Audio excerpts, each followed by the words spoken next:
بسم اللہ الرحمن الرحیم۔ السلام علیکم پیارے دوستو، ہمارا آج کا ٹاپک ہے کیا بندر جانور ہے یا انسانی شکل سزا کے طور پر بگاڑ دی گئی؟ 12,000 یہودی بندر کیسے ہو گئے؟ روایت میں ہے کہ حضرت داؤد علیہ السلام کی قوم کے 70,000 آدمی عقبہ کے پاس سمندر کے کنارے ایلا نامی گاؤں میں رہتے تھے، اور یہ لوگ بڑی فلاحی اور خوشحالی کی زندگی بسر کر رہے تھے۔ اللہ تعالیٰ نے ان لوگوں کا امتحان اس طرح لیا کہ سنچر کے دن مچھلی کا شکار ان لوگوں پر حرام فرما دیا اور ہفتے کے باقی دنوں میں شکار حلال فرما دیا، مگر اس طرح ان لوگوں کو آزمائش میں مبتلا فرما دیا کہ سنچر کے دن بے شمار مچھلیاں آتی تھیں اور دوسرے دنوں میں نہیں آتی تھیں۔ تو شیطان نے ان کو یہ ہیلا بتا دیا کہ سمندر سے کچھ نالیاں نکال کر خشکی میں چند حوض بنا لو، اور جب سنچر کے دن ان نالیوں کے ذریعہ مچھلیاں حوض میں آ جائیں تو نالیوں کا منہ بند کر دو، اور اس دن شکار نہ کرو بلکہ دوسرے دن آسانی کے ساتھ ان مچھلیوں کو پکڑ لو۔ ان لوگوں کو یہ شیطانی ہیلا بازی پسند آ گئی، اور ان لوگوں نے یہ نہیں سوچا کہ جب مچھلیاں نالیوں میں اور حوضوں میں مقید ہو گئیں تو یہی ان کا شکار ہو گیا، تو سنچر ہی کے دن شکار کرنا پایا گیا جو ان لوگوں کے لیے حرام تھا۔ اس موقع پر ان یہودیوں کے 3 گروہ ہو گئے۔ نمبر 1، کچھ لوگ ایسے تھے جو شکار کے اس شیطانی ہیلا سے منع کرتے اور ناراض و بیزار ہو کر شکار سے باز رہے۔ نمبر 2، کچھ لوگ اس کام کو دل سے برا جان کر خاموش رہے، دوسروں کو منع نہ کرتے تھے بلکہ منع کرنے والوں کو یہ کہتے کہ تم لوگ ایسی قوم کو کیوں نصیحت کرتے ہو جنہیں اللہ تعالیٰ عز و جل ہلاک کرنے والا ہے یا سخت سزا دینے والا ہے۔ نمبر 3، اور کچھ وہ سرکش و نافرمان لوگ تھے جنہوں نے حکم خداوندی کی اعلانیہ مخالفت کی اور شیطان کی ہیلا بازی کو مان کر سنچر کے دن شکار کر لیا اور ان مچھلیوں کو کھایا بھی اور بیچا بھی۔ جب نافرمانوں نے منع کرنے کے باوجود شکار کر لیا تو منع کرنے والی جماعت نے کہا کہ اب ہم ان معصیت کاروں سے کوئی میل ملاپ نہ رکھیں گے۔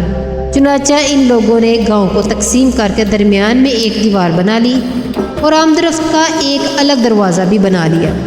حضرت داؤد علیہ السلام نے غضبناک ہو کر شکار کرنے والوں پر لعنت فرما دی۔ اس کا اثر یہ ہوا کہ ایک دن خطا کاروں میں سے کوئی باہر نہیں نکلا، تو انہیں دیکھنے کے لیے کچھ لوگ دیوار پر چڑھ گئے، تو کیا دیکھا کہ وہ سب بندر کی صورت میں بدل گئے۔ اب لوگ ان مجرموں کا دروازہ کھول کر اندر داخل ہوئے تو وہ بندر اپنے رشتہ داروں کو پہچانتے تھے اور ان کے پاس آ کر ان کے کپڑوں کو سونگھتے تھے اور زاروں زار روتے تھے، مگر لوگ ان بندر بن جانے والوں کو نہیں پہچانتے تھے۔ ان بندر بن جانے والوں کی تعداد 12,000 تھی۔ یہ سب 3 دن زندہ رہے اور درمیان میں کچھ بھی کھا پی نہ سکے، بلکہ یوں ہی بھوکے پیاسے سب کے سب ہلاک ہو گئے۔ شکار سے منع کرنے والا گروہ ہلاکت سے سلامت رہا، اور صحیح قول یہ ہے کہ دل سے برا جان کر خاموش رہنے والوں کو بھی اللہ تعالیٰ عز و جل نے ہلاکت سے بچا لیا۔ اس واقعہ کا اجمالی بیان تو سورہ بقرہ کی آیت میں ہے، ترجمہ کنز الایمان۔ اور بے شک ضرور تمہیں معلوم ہے کہ تم میں کہ جنہوں نے ہفتہ میں سرکشی کی تو ہم نے ان سے فرمایا کہ ہو جاؤ بندر دھتکارے ہوئے۔ اور مفصل واقعہ سورہ اعراف میں ہے جس کا ترجمہ یہ ہے، اور ان سے حال پوچھو اس بستی کا، دریا کے کنارے تھی، جب وہ ہفتے کے بارے میں حد سے زیادہ بڑھے، جب ہفتے کے دن ان کی مچھلیاں پانی پر تیرتی ان کے سامنے آتی اور جو دن ہفتے کا نہ ہوتا نہ آتی۔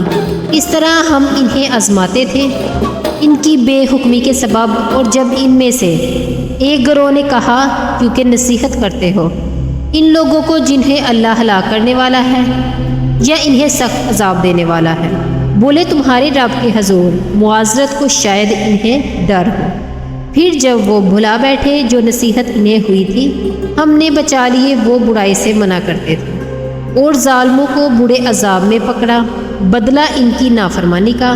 پھر جب انہوں نے ممانعت کے حکم سے سرکشی کی، ہم نے ان سے فرمایا ہو جاؤ بندر دتکارے ہوئے۔